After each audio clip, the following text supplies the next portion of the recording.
Hello friend, मैं माही स्वागत करती हूँ आप लोगों का हमारे channel UGC net academy site 369 में।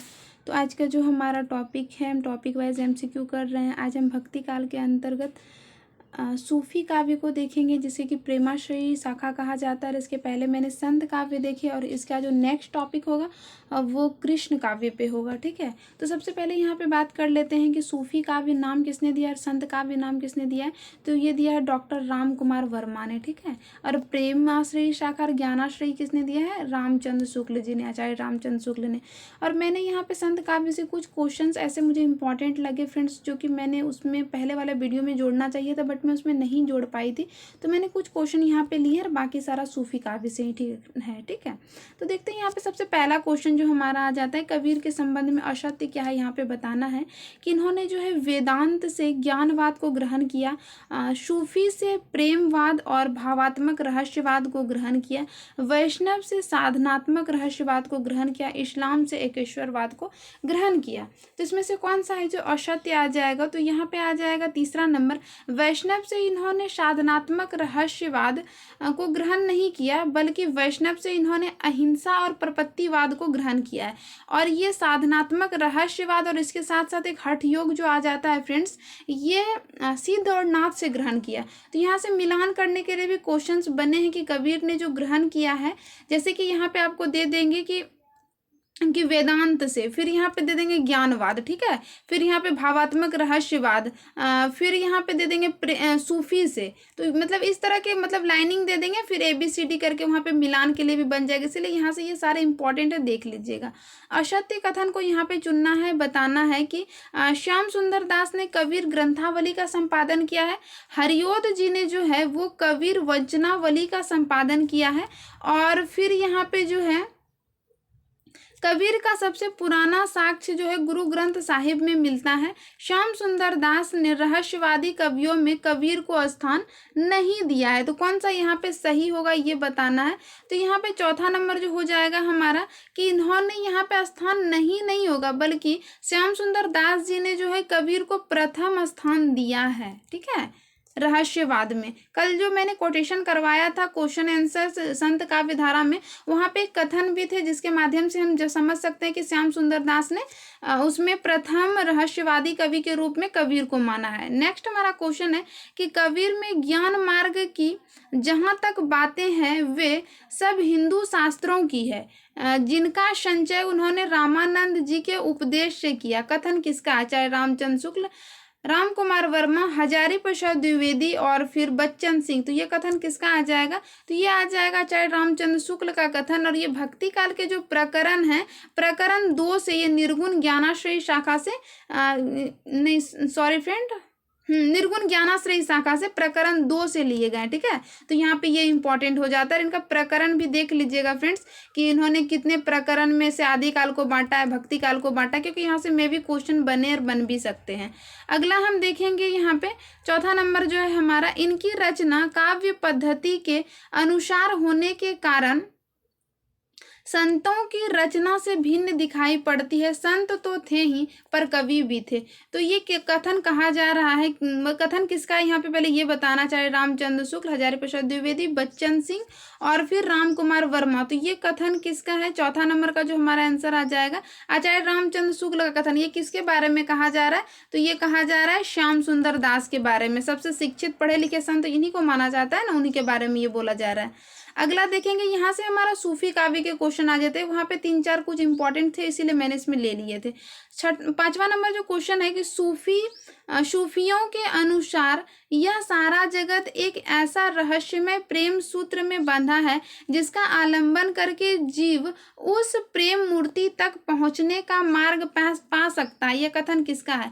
हजारी प्रसाद द्विवेदी, आचार्य रामचंद्र शुक्ल, राम कुमार वर्मा, इनमें से कोई नहीं। तो पांचवा नंबर का जो आ जाएगा फ्रेंड्स, ये आ जाएगा आचार्य रामचंद्र शुक्ल का है। ये भक्ति काल प्रकरण 3 जो है, इन्होंने प्रेमाश्रयी शाखा को रखा है उसमें, तो उन्हीं से ये कोटेशन लिया गया, प्रकरण 3 भक्ति काल से। ठीक है, भक्ति काल के उन्होंने 6 प्रकरण किए और उनके नाम भी याद कर लीजिएगा, क्योंकि उससे भी क्वेश्चंस बने हैं और बन भी सकते हैं। छठा नंबर क्वेश्चन है, आचार्य रामचंद्र शुक्ल के अनुसार प्रेम मार्गीय सूफी कवियों का जो है यहाँ पे क्रम लगाना है। जिस तरह नाथ के भी क्रम लगे हैं ना, डॉक्टर राम कुमार वर्मा ने लगाए हुए हैं, फिर गौरक्ष, विजय सिद्धार्थ सिद्धांत के अनुसार लगे हैं, फिर आचार्य रामचंद्र शुक्ल के अनुसार भी लगे। ठीक उसी प्रकार यहाँ पे क्वेश्चन है कि आचार्य रामचंद्र शुक्ल ने प्रेम मार्गीय सूफी कवियों का क्रम कैसे लगाया। यहाँ पे बताना है मंझन है, जायसी है, उस्मान है, कुतुबन है। यहाँ पे इसी ऑप्शंस को उल्टा पुल्टा करके दिया गया है, तो कौन सा सही होगा यहाँ पे बताना, तो हो जाएगा दूसरा नंबर सही। सबसे पहले आ जाते हैं कुतुबन, इन्होंने प्रथम सूफी कवि भी माना है इनको, ठीक है। फिर ज्ञान मंझन, फिर आ जाते हैं जायसी, फिर आ जाते हैं उस्मान, और इसके अगर बात करें तो आ जाते हैं शेख नबी, फिर आ जाते हैं कासिम शाह, फिर आ जाते हैं नूर मोहम्मद। तो इस प्रकार इन्होंने क्रम लगाए हैं इतने, ठीक है। अगला हम देखेंगे यहाँ पे 7वां नंबर जो हमारा क्वेश्चन है कि मसनवी शैली के संबंध में बताना है और सत्य कथन कौन सा है। और मसनवी शैली से शायद आप लोग वाकिफ होंगे फ्रेंड्स, ये सूफी काव्य में लिखे जाते हैं और इनके मतलब क्या विशेषताएं होती है वो यहाँ पे आप लोग देखिएगा। सबसे पहला जो यहाँ पे दिया गया कौन सा औसत है, ये बताना है कि यह प्रबंध काव्य की फारसी शैली है। इन रचना के आरंभ में ईश्वर की स्तुति की जाती है। यहाँ पे है कि समकालीन शासक का उल्लेख किया जाता है। इसमें प्रेम की फारसी पद्धति से परहेज मिलता है। तो बिल्कुल भी प्रेम की फारसी पद्धति से परहेज नहीं मिलता है, बल्कि प्रेम की फारसी पद्धति का ही इसमें प्रयोग मिलता है, ठीक है। और ये पूरी रचना जो होती है ना फ्रेंड्स, वो एक ही छंद में चलती है। और इसमें ना मतलब इसमें जो नायक नायिका होती है ना, तो नायक जो है विरह में अधिक दिखाया जाता है इसमें, ठीक है। लोक निरपेक्ष और लोक निरपेक्ष प्रेम की विद्वानता के बारे में भी यहाँ पे दिखाया जाता है, ठीक है। तो इनकी ये कुछ विशेषताएं आ जाएंगे मसनवी शैली के। आगे हम यहाँ पे देखेंगे, और वैसे भी दृष्टि वाले भी जिसके पास भी बुक होंगे वहाँ पर उसमें भी बहुत अच्छी तरह से एक्सप्लेन किया है।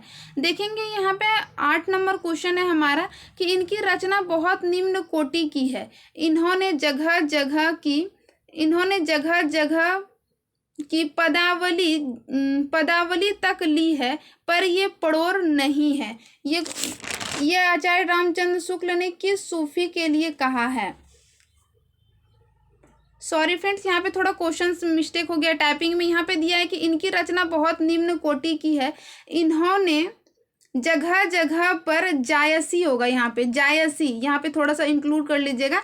जायसी की पदावली तक ली है, पर क्या है इसमें पड़ोरता नहीं है। आचार्य रामचंद्र शुक्ल ने किस सूफी कवि के लिए यह बात कहा है, नूर मोहम्मद के लिए, कासिम शाह के लिए, शेख नबी के लिए या फिर उस्मान के लिए। तो ये किसके लिए कहा है, तो ये कासिम शाह के लिए कहा है। और कासिम शाह की किस रचना को लेकर, तो उसमें कहा है क्या, हंस जवाहिर को लेकर।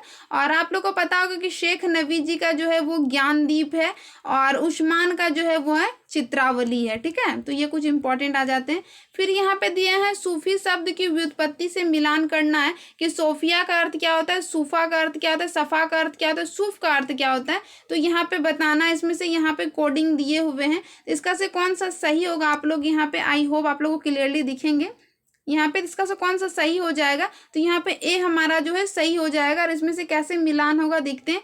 जैसे कि यहाँ पे दिया हुआ है सोफिया का अर्थ किससे लिया है, तो ज्ञान से लिया है, ठीक है। सूफा का अर्थ किससे लिया है, चबूतरा से लिया जाता है। और फिर यहाँ पे सफ़ा या फिर ऐसे भी सफ़ा लिखा जाता है, सा का और फुआ का, ठीक है। तो ये दोनों मिलते हैं। तो सफ़ा का अर्थ जो है वो पवित्रता से लिया जाता है, सूफ का अर्थ जो है ऊन से लिया जाता है, ठीक है, सफ़ेद ऊन कुछ ऐसा टाइप से, ठीक है। तो यहाँ से भी क्वेश्चंस बनते हैं फ्रेंड्स, इसको भी देख लीजिएगा। सूफी सिद्धांत के 4 अवस्था का क्रम लगाना है, यहाँ पे बताना है।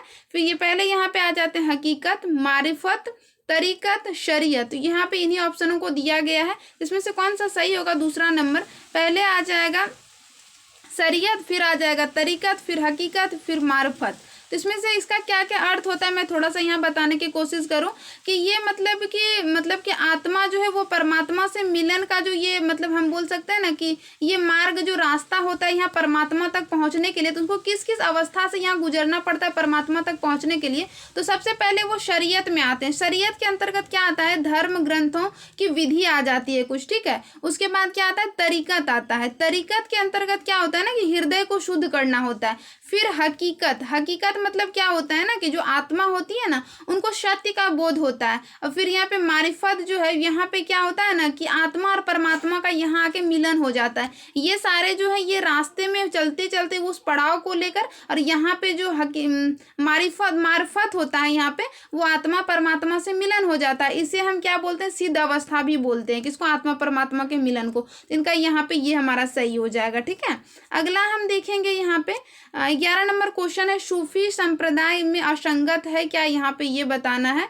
तो यहाँ पे दिया गया है चिश्ती संप्रदाय, इनके जो मतलब हम बोल सकते हैं कि प्रवर्तक के रूप में रहे हैं मोइनुद्दीन चिश्ती। फिर यहाँ पे सुहरावर्दी संप्रदाय में जलालुद्दीन। फिर यहाँ पे है कादमी संप्रदाय में शेख बदरुद्दीन। फिर नक्सलबंदी संप्रदाय में मोहम्मद बाकी निहाल। तो इसमें से असत्य कथन कौन सा है ये बताना है। तो यहाँ पे जो कादमी संप्रदाय है फ्रेंड्स, इसका यहाँ पे इनका जो मतलब ये आ जाएंगे, मतलब कि इनका जो प्रवर्तक है ये नहीं आते हैं, इनका प्रवर्तक जो आ जाएंगे वो आ जाएंगे बंदगी मोहम्मद। इनका जो प्रवर्तक कादमी संप्रदाय के बंदगी मोहम्मद आ जाते हैं। ठीक है, और अगर हम इसकी बात करें कि ये जो है शेख बदरुद्दीन जो है, शेख बदरुद्दीन ने किस संप्रदाय को चलाया था, तो इनका संप्रदाय का नाम जो यहाँ पे है फिरदौसी संप्रदाय इनका नाम है। ठीक है, तो बाकी यहाँ पे जो भी है वो सारे सही है। अगला हम यहाँ पे देखेंगे असत्य कथन को यहाँ पे बताना, सत्य कथन को यहाँ पे बताना है, कौन सा यहाँ पे सत्य है। 12 नंबर है, आचार्य रामचंद्र शुक्ल ने सूफी काव्य का प्रथम कवि जो है वो कुतुबन जो है उनको माना है। गणपति चंद्रगुप्त ने किसको माना है प्रथम कवि सूफी काव्य का, अशायत को माना है। राम कुमार वर्मा ने कुतुबन को सूफी का प्रथम कवि, यानी कि राम कुमार वर्मा ने भी कुतुबन को माना है। सर्वमान्य मत जो है वो भी कुतुबन ही है। तो कौन सा यहाँ पे कोडिंग में दिया गया है,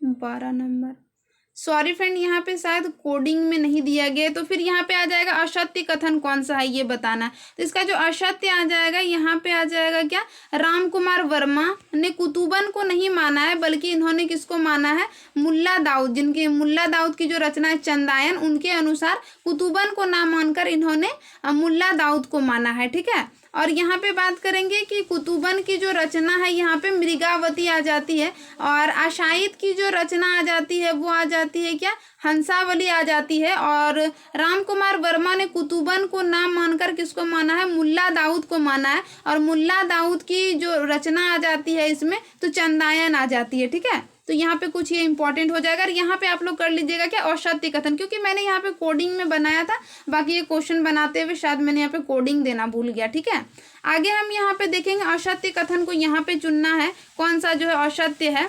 तो यहाँ पे हंसावली के जो प्रकाशन है 1372 है, चंदायन का जो है 1379 है, सत्यवती कथा का जो है 1501 है, मधु मालती का जो है वो 1545 है। तो कौन सा है जो असत्य है, तो यहाँ पे ये हंसावली जो है इनका कितना आता है फ्रेंड्स, 1370 आता है। ठीक है, और हंसावली की बात, ये हमारा सही आंसर हो जाएगा, असत्य है, क्योंकि इसका प्रकाशन 1370 आता है।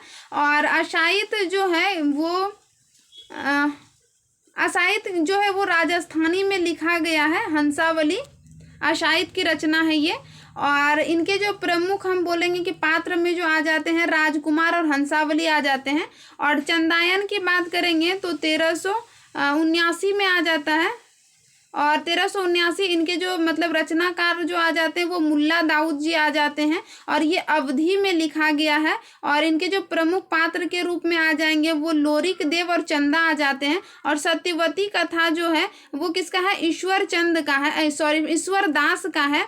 और इनका प्रकाशन 1501 में आ जाता है। और मधुमालती जो है ये मंझन का है, और ये भी किस में लिखा गया, मधुमालती का अवधि भाषा में लिखा गया है। और इनके जो हम ये बोलेंगे कि प्रमुख पात्र में जो आ जाते हैं तो मनोहर और मधुमालती आ जाती है। ठीक है, अगर हम सत्यवती कथा की बात करेंगे तो सत्यवती कथा भी जो है हमारा अवधि में ही लिखा गया है, और इसमें ऋतुपर्ण इनके नायक रहते हैं और सत्यवती जो रहती है उनकी नायिका रहती है। ठीक है, तो यहाँ पे ये सब कुछ मेरा बताने का मतलब है कि अगर आप लोगों को याद भी है तो आपके माइंड में तुरंत वो चीज़ जाके अटैक होंगे, और बोलते हैं ना कि कनेक्ट होंगे, और वो चीज़ आपको याद भी रहेंगे। और अगर याद नहीं है तो आप उनको पढ़िएगा भी जरूर, कोई सा बुक हो या ना हो, हो, लेकिन सरस्वती पांडे तो आप लोगों के पास जरूर ही होगा और मुझे नहीं लगता कि उससे भी ज़्यादा मतलब कि बहुत इंपॉर्टेंट चीज़ उसमें दिए गए हैं, क्योंकि पढ़ने के लिए तो वैसे बहुत रहता है। अगला हम देखेंगे यहाँ पे 14 नंबर क्वेश्चन है कि हजारी प्रसाद द्विवेदी जी, जिसे सूफी काव्य के प्रथम रचना माना तथा आचार्य रामचंद्र शुक्ल ने उसे अवधि का प्रथम रचना माना, तो ये किस रचना के संबंध में बोला जा रहा है कि हजारी प्रसाद द्विवेदी ने इसे सूफी का प्रथम माना और शुक्ल जी ने जो है उसे अवधि का प्रथम माना। तो मृगावती, लक्ष्मण सेन, पद्मावती कथा, सत्यवती कथा, माधवानल कामकंदला, ये किसके बारे में बोला जा रहा है? तो सत्यवती कथा के बारे में बोला जा रहा है, ठीक है। और ये किसका है? ईश्वर दास का है। और ईश्वर दास को जो है शगुनोपासक भक्त के रूप में भी माना जाता है और 1501 ईस्वी में इसका प्रकाशन हुआ। और मैंने अभी इसका पात्र भी बता दिया था कि ऋतुपर्ण और सत्यवती आ जाते हैं। और ये मृगावती जो है ये तो किसका है? कुतुबन का है, 1503 ईस्वी आ जाता है इसका। और फिर ये लक्ष्मण सेन पद्मावती कथा जो आ जाता है ये दामोदर कवि का है, ठीक है। और फिर यहाँ पे ये माधवानल कामकंदला जो है ये आ जाता है हमारा गणपति जी का है और 1527 ईस्वी में ये भी राजस्थानी भाषा में ही लिखा गया, ठीक है। तो इसका सही आंसर जो आ जाएगा हमारा 3 आ जाएगा। अगला हम यहाँ पे देखेंगे 15 नंबर क्वेश्चन है हमारा कि किस रचना में वर्णमाला के एक एक अक्षर को लेकर सिद्धांत तत्वों से भरी चौपाई कही गई। इसमें ईश्वर, सृष्टि, जीव, ईश्वर प्रेम आदि का विचार प्रकट होता है। तो अखरावट में, आखिरी कलाम में, चित्रावली में और कहरनामा में। तो ये सारे रचना जो है फ्रेंड्स वो जायसी की है और इम्पॉर्टेंट है। तो ये किस में है? तो ये विषय जो रहा है वो अखरावट में रहा है, ठीक है। तो यहाँ से कभी कभी ऐसे भी क्वेश्चन आ जाते हैं बस कि वर्णमाला के एक एक अक्षर के सिद्धांत के रूप में किस रचना में मतलब विवरण किया गया है, लेकिन यहाँ पे मैंने पूरा दे दिया। क्या पता मे भी यहाँ से भी पूछ लिया जाए कि किस रचना में ईश्वर, सृष्टि, प्रेम, विचार का प्रकट किया गया है, तो इसीलिए यहाँ पे देख लीजिएगा। अगला जो हम यहाँ पे देखेंगे, यहाँ इसका आंसर हमारा ए हो जाएगा। दूसरा देखेंगे आखिरी कलाम जो है इसमें क्या है कि कयामत का वर्णन किया गया है। जायसी की प्रथम रचना भी इसको मानी जाती है आखिरी कलाम को, और इसमें बाबर की प्रशंसा भी की गई है, ठीक है। और चित्रा नहीं होगा फ्रेंड्स, चित्ररेखा है। चित्ररेखा जो है यह एक जायसी जी का क्या है? यह एक लघु प्रेम काव्य है।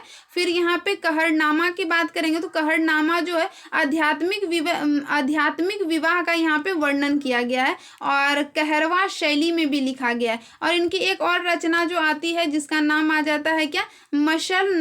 मशलनामा। तो उसमें क्या किया जाता है? ईश्वर भक्ति के प्रेम का निरूपण किया जाता है। जायसी के मतलब ग्रंथों का विषय को जरूर देख लीजिएगा, क्योंकि क्वेश्चन यहाँ से प्रीवियस में भी बने हैं और बन भी सकते हैं। जहाँ से क्वेश्चंस बन गए वहां से तो बन भी सकते हैं। न्यू तो कुछ भी थोड़ा ही ना ऐड होगा, पूरा थोड़ी ना होगा। इस चीज को भी ध्यान में रखना है। आगे हम देखेंगे यहाँ पे 16 नंबर है कि पद्मावत की